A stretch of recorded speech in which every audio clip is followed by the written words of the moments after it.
Hello and welcome back, literature lovers. So, today we are diving deeper into Geoffrey Chaucer's The Canterbury Tales.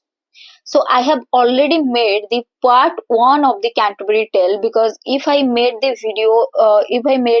whole Canterbury Tales in a single video, then it will be a very long video. So I decided to split the video into two parts, so it will be convenient and became easy for all you to remember each tale with the quotes. So, I have already made the part 1 of the Canterbury Tales, and this is the second part of the Canterbury Tales. So, in part 1, we have explored the tales leading up to the Clerk's Tale, and now it's time to continue our journey from the Merchant Tales all the way to the end with the Parson Tale. So, stick around to explore the fascinating themes, characters, and lessons from these classic tales.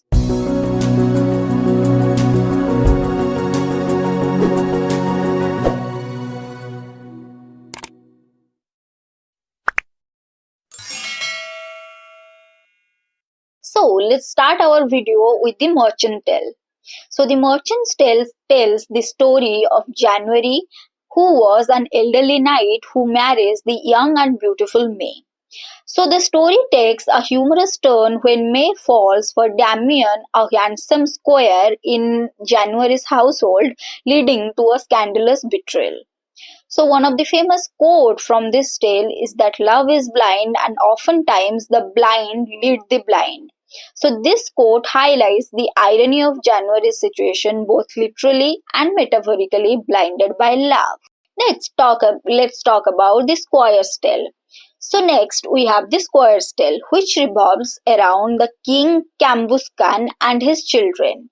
So it's an unfinished story filled with magical gifts, which was a brass horse, a mirror, and a ring, which was bestowed upon the royal family. So remember that the squire's tale is all about the king Cambuscan and his children and some magical gifts, that is a brass horse, a mirror, and a ring. So one of the famous quote from this tale is that a knight should be gentle and wise, brave in his heart and courteous in guise. So this line captures the romanticized ideals of knighthood portrayed by the squire. Now let's talk about the Franklin's Tale. So the Franklin's Tale centers on Dorigen and her husband Arviragus, which states the virtues of loyalty and honor. So when Dorigen in despair makes a seemingly impossible promise to Aurelius, the story unfolds with unexpected generosity. So one of the famous quote was that truth and honor, freedom and courtesy, these are the marks of a noble life. And this line reflects the Franklin's belief in true nobility. Now let's talk about the Physician's Tale. So, the Physician's Tale is a tragic story about Virginia, who was a young and virtuous girl who was targeted by the corrupt judge Appius. So, to protect her honor, Virginia's father makes a heartbreaking decision. So, one of the famous quotes from this tale was better to die with honor than to live in shame. And this quote emphasizes the moral weight of the Physician's Tale. Now let's talk about the Pardoner's Tale. So the Pardoner's Tale is a powerful allegory against the greed, which features three men who set out to find and kill death but end up killing each other out of greed. So one of the most famous quote from this tale was greed is the root of all evil. So this one is the famous quote from the Pardoner's Tale, which was most favorite of Nate, as NTA has often asked these questions in the exam. So please remember it, that greed is the root of all the evil was from the Pardoner's Tale. So in this quote we can see that the Pardoner's central message reflects the destructive power of greed. Now let's talk about the Shipman's Tale. So the Shipman's Tale is a comedic story of a merchant and his wife and a monk, all caught up a way of deception and money. And one of the famous quotes from this tale is that "O men may do as they please to gain what they lack." So this line reflects the shipman's view on marital dynamics. Now let's talk about the prioress tale. So, the Prioress Tale is a deeply religious narrative which centers on a young boy who was martyred for his devotion to the Virgin Mary, and this thing highlights the medieval view of Christian innocence. So, one of the famous quotes from this tale was, "The innocent shall sing when all hope seems lost." And this quote captures the tale's emphasis on faith. Now let's talk about the Chaucer tale of Sir Thopas. So Chaucer humorously parodies the traditional knightly tales with Sir Thopas, who was an unimpressive knight who seen embarking on a quest that never quite progressed. So one of the famous quotes from this tale was, "This is no more than foolish knightly prattle," and this line famously captures the tale's satirical tone. Next comes the tale of Melibee. So the tale of Melibee is a story of forgiveness that in which we can see that Melibee's struggle between vengeance and peace, which was kind of influenced by his wise wife Prudence. So one of the famous quote from this tale is that better is peace than war, for peace has calm and surety. So this line reflects the story's theme of reconciliation. Next one is a famous tale, that is the Monk's Tale. So the Monk's Tale is a series of tragedies that a monk recounts the fall of historical and biblical figures, showcasing the unpredictable nature of fortune. So one of the famous quote from the Monk's Tale was, "For fortune when she willed would spin down the mightiest as if they were not." And this line underlines the monk's lesson about the faith's fickleness. Now let's talk about the nun-priest tale. So, the non-priest tale is a lively fable follows Chanticleer, who was a proud rooster who nearly falls victim to the flattery from a cunning fox only to outwit his captor in the end.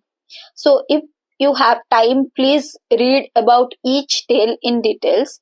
I'm only saying everything from the exam point of view, but if you wish, please, and if you have time, please go and read about each tale, and you'll feel that you are just reading a story. So in this from this non-priest tale, we get a quote that he who allows flattery to blind him risks losing all he has. So this is a moral about the danger of the pride, which we can be seen in the non-priest tale. The next tale was about the second nun's tale. So the second nun's tale tells the story of Saint Cecilia, who was a devoted Christian who remained steadfast in her faith even when faced with persecution, becoming a symbol of virtue and martyrdom. So one of the famous quotes from this tale was, "Steadfast faith can withstand any trial." And this quote reflects the core message of the second nun's tale, emphasizing the perseverance throughout the faith. Next, we are going to learn about the Canon's Human's Tale. So the Canon's Human's Tale is about a story which focuses on the alchemy and deception, as the yeoman who was a servant to the fraudulent canon reveals the tricks and deceitful practices of his master. One of the famous quotes from this tale was, "Deceit will unravel itself in the end." And this tale kind of serves as a warning against trusting in the deceitful appearances. Now, let's talk about the Manciple's Tale. So, the Manciple's Tale is a cautionary fable about the dangers of loose talk. And this tale centers around a white crow that, after revealing a wife's infidelity, is cursed to become black for spreading secrets. So one of the famous quote from this tale is that he who speaks without thought may regret his words forever. And this line emphasizes the tale's lessons about the danger of the gossip. Next, we are going to talk about the Parson's Tale. So the final story in the Canterbury Tales is delivered by the parson who forgoes a fictional story in favor of a long sermon about penitence and morality. And his focus is mainly on the need for genuine repentance and virtuous living. One of the famous quotes from this tale was repentance is the path to true salvation. And this quote highlights the parson's key message about the importance of leading a virtuous life. So, this concludes our journey through the Canterbury Tales. So, from the merchant tale satirical insights to the Parson Solomon sermon, Chaucer's tale offers a vast spectrum of human behavior, exploring themes of love, deception, morality, and faith. And each character brings us some unique perspective, enriching this timelessness of the collection with humor, drama, wisdom. So don't forget to like, subscribe, and stay tuned for more literary exploration. See you all in the next video.